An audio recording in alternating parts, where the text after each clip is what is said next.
Dear students, இன்றைக்கி economics கிளாஸில் நம்ம என்ன பார்க்க போகிறோம் அப்படின்னு பார்த்தீங்கன்னா types of balance of payment disequilibrium பார்க்க போகிறோம். அதாவது நம்ம லாஸ்ட் கிளாஸில் what is the difference between balance of payment and balance of trade பார்த்தோம்.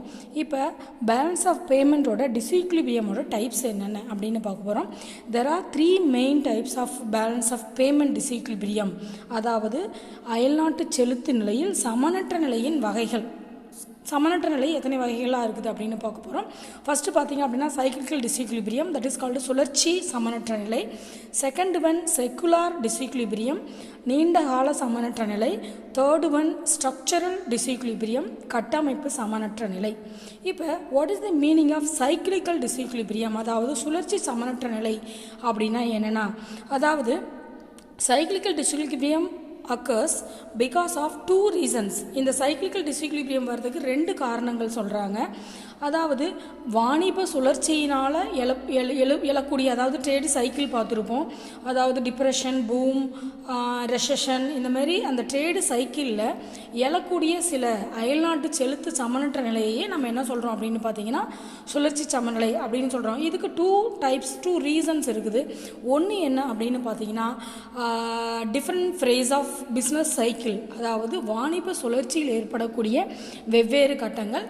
செகண்ட் ஒன் என்ன அப்படின்னு பார்த்தீங்கன்னா நாடுகளுக்கிடையே ஏற்படக்கூடிய தேவை நெகிழ்ச்சி அளவு, அதாவது தேவையில் ஏற்படக்கூடிய மாற்றத்தின் அளவு அப்படின்னு கூட சொல்லலாம். This is the elasticities of demand maybe differ between countries. இரு கண்ட்ரீஸ்க்கு நடக்கக்கூடிய அந்த டிஃப்ரென்ஸை நம்ம சொல்லலாம். நெக்ஸ்ட் செக்குலர் டிஸ்ஈக்லிபிரியம் அப்படின்னா என்ன, அதாவது the secular or long run disequilibrium, அதாவது நீண்ட கால சமனற்ற நிலை அப்படின்னா என்னன்னா long run and deep seated change in the economy as it advises from one stage of growth to another. அதாவது நீண்ட கால தலைகீழ் மாற்றங்கள் ஏற்படக்கூடியது. ஒரு ஸ்டேஜிலேருந்து இன்னொரு ஸ்டேஜுக்கு இந்த அதாவது ட்ரேட் இம்ப்ரூவ் ஆகும் பொழுது ஏற்படக்கூடிய படிநிலைகள், வளர்ச்சி படிநிலைகள் முன்னேறும் பொழுது ஏற்படக்கூடிய நீண்ட கால தலைகீழ் மாற்றங்கள் அப்படின்னு சொல்லியிருக்காங்க. அதாவது வளர்ச்சியினுடைய துவக்க நிலையில் ஒரு நாடு உள்ளீட்டு சேமிப்பு கூடுதலாக இருக்கும் அப்படிங்கிறாங்க.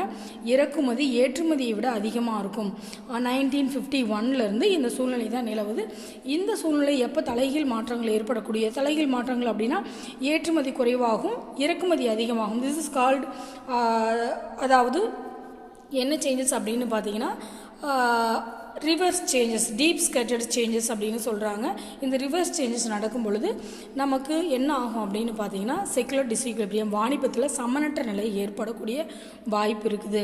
நெக்ஸ்ட்டு ஸ்ட்ரக்சரல் டிஸ்ஈக்லிபிரியம், அதாவது கட்டமைப்பு சமனற்ற நிலை அப்படின்னா என்னென்னு பார்த்தீங்கன்னா ஒரு நாட்டினுடைய பொருளாதார கட்டமைப்புகள் அப்படின்னா எது சொல்கிறோம் அப்படின்னு பார்த்தீங்கன்னா கட்டமைப்புகள் அப்படிங்கிறது இங்கே எது வந்துடும் அப்படின்னா அதாவது source of supply, development of better substitutes, producing productive resources, changes in transports, cost, இது எல்லாத்தையுமே ஸ்ட்ரக்சரல். ஒரு வாணிபத்தை கட்டமைக்கக்கூடிய அந்த ஸ்ட்ரக்சரில் சேஞ்சஸ் இருக்கும்பொழுது some balance of payment disequilibrium வரக்கூடிய வாய்ப்பு இருக்குது அப்படின்னு சொல்லியிருக்காங்க. Next causes for balance of payment disequilibrium, இந்த சமனற்ற நிலைக்கு என்ன காரணம், ஏன் ஏற்றுமதி அதிகமாகவும் இறக்குமதி குறைவாகுது, அல்லது இறக்குமதி அதிகமாகவும் ஏற்றுமதி குறைவாகவும் இருக்குது, what is the reason, what is the causes, என்னென்ன காரணங்கள் அப்படின்னு சொல்லியிருக்காங்க. ஃபஸ்ட்டு சைக்கிளிக்கல் ஃப்ளக்சுவேஷன், அதாவது சுழற்சியான ஏற்ற இறக்கம். வாணிபத்தில் 2 விதம் இருக்குது. அதாவது பூம் பீரியடில், அதாவது வளர்ச்சியான நாடு காலங்களில், வளர்ச்சி அதிகமாக இருக்கக்கூடிய காலங்களில், செழுமையான காலகட்டங்களில் வாணிபம் அதிகமாக இருக்கும். டிப்ரெஷன் பீரியடில் வாணிபம் மந்த நிலையில் இருக்குங்கிறாங்க. World trade sinking depression periods, அதாவது during depression, while trade flourishes during prosperity. சரியா, அதாவது செழுமை காலங்களில் வாணிபம் செழிப்பாக இருக்கும், மந்த காலங்களில் வாணிப சூழ்நிலை எப்படி இருக்கும் அப்படின்னு பார்த்தீங்கன்னா ரொம்ப குறைவான ஏற்ற இறக்கமே இருக்கும் அப்படின்னு சொல்லியிருக்காங்க. நெக்ஸ்ட் ஸ்ட்ரக்சரல் சேஞ்சஸ் அப்படின்னா என்னென்னா structural disequilibrium is caused by the structural changes brought by huge development, அதாவது அபரிமிதமான முதலீடு. வளரும் நாடுகளில் பொருளாதார மேம்பாடு திட்டங்களுக்கு அபரிமிதமான முதலீடு செய்கிறது கட்டமைப்பு மாற்றத்தை ஏற்படுத்துகிறது. இதனால் என்ன ஆகுது அப்படின்னா, வளர்ச்சிக்காக நம்ம நாடுகளுடைய வளர்ச்சிக்காக நிறைய பொருளை இறக்குமதி செய்ய வேண்டிய சூழ்நிலையில் இருக்கிறோம். அப்போ ஏற்றுமதி குறைந்து இறக்குமதி அதிகமாகுது. இந்த மாதிரி சூழ்நிலையை தான் நம்ம என்ன சொல்கிறோம் அப்படின்னு பார்த்தீங்கன்னா, சமனற்ற சூழ்நிலை, டிஸ்ஈக்லிபிரியம் அப்படின்னு சொல்கிறோம். பேலன்ஸ் ஆஃப் பேமெண்ட்டோட டிஸ்ஈக்லிபிரியம் அப்படின்னா என்னென்னா, ஏற்றுமதி அதிகமாகி இறக்குமதி குறையணும் அல்லது இறக்குமதி அதிகமாகி ஏற்றுமதி குறையணும்.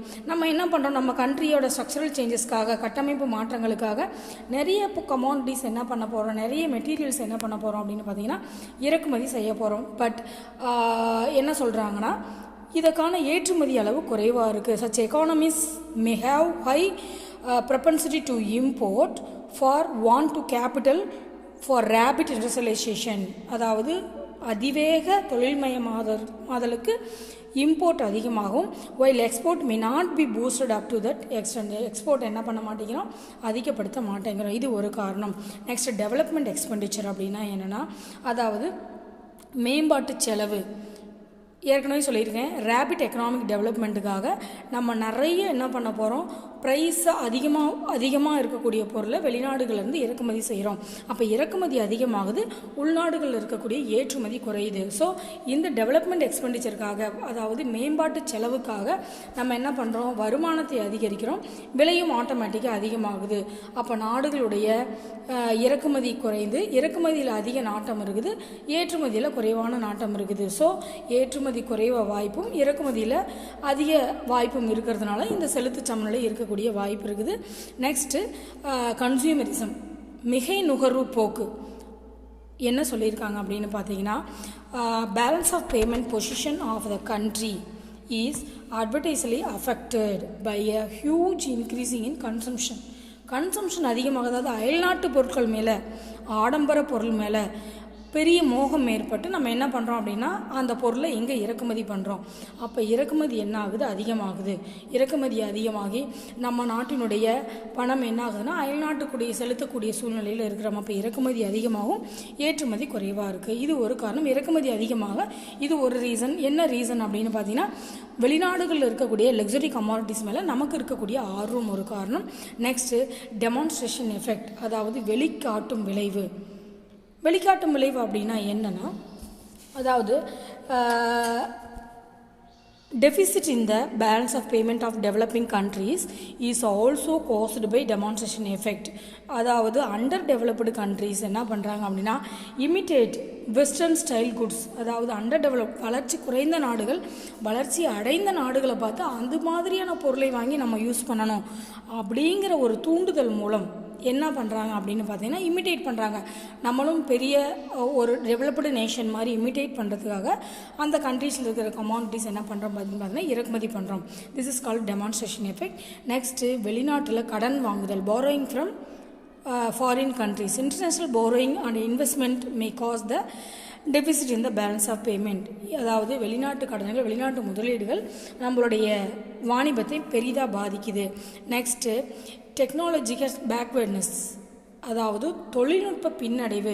உள்நாட்டு தொழில்நுட்பம் பின்னடைவில் இருக்கிறதுனால நம்ம நியூ டெக்னாலஜிஸ், நியூ இன்னோவேஷனுக்காக நிறைய கமாடிட்டிஸை, நிறைய மிஷினரிஸை ஃபாரின்லேருந்து என்ன பண்ணுறோம் பார்த்திங்கன்னா இம்போர்ட் பண்ணுறோம். ஸோ இறக்குமதி அதிகமாகக்கூடிய வாய்ப்பு இருக்குது. அதற்கு உண்டான ஏற்றுமதியை நம்ம செய்கிறது கிடையாது. நெக்ஸ்ட் என்ன அப்படின்னு பார்த்தீங்கன்னா, குளோபல் பாலிசிஸ், அதாவது குளோபல் பாலிட்டிக்ஸ், அரசியல் பொருளாதாரம், பன்னாட்டு பொருளாதாரம் ஒரு காரணம். போர்க்கருவிகள், ஆயுதங்கள் உற்பத்தி செய்யும் நாடுகள் மற்ற நாடுகள்கிட்டருந்து போர்க்கருவிகளை வாங்கி பயன்படுத்தி ஏராளமாக விற்பனை செய்கிறாங்க. அதனால் மற்ற நாடுகள்கிட்ட இருந்த அந்த வெப்பன்ஸை என்ன பண்ணணும், நம்ம இம்போர்ட் பண்ணி மற்ற நாடுகளுக்கு விற்பனை செய்யக்கூடிய ஒரு வாய்ப்பில் இருக்கிறோம். ஸோ இது எல்லாமே நம்மளுடைய டிஸ்இக்லிபிரியமுக்கு காரணம். அதாவது அயல்நாட்டு செலுத்து சமநிலை சமனற்ற நிலையில் இருக்கக்கூடிய காரணம் இது. நெக்ஸ்ட்டு இதை வந்து சமன்படுத்துறதுக்கு நம்ம என்னென்ன மெத்தட்ஸ் ஃபாலோ பண்ணணும் அப்படின்னு பார்த்தீங்கன்னா, இதை சமன்படுத்துறதுக்கு நம்ம என்னென்ன மெத்தட்ஸ் ஃபாலோ பண்ணணும் அப்படின்னு பார்த்தீங்கன்னா, measures to correct balance of payment என்னென்ன அப்படின்னு பார்த்தீங்கன்னா, ஃபஸ்ட்டு டெப்ரிஷியேஷன். என்ன சொல்லியிருக்காங்க அப்படின்னா, டெப்ரிஷியேஷன் அப்படின்னா என்னென்னா பண அளிப்பு சுருக்கம் இருக்கணும். நெக்ஸ்ட்டு டிவால்யூவேஷன், பண மதிப்பு குறைப்பு இருக்கணும்.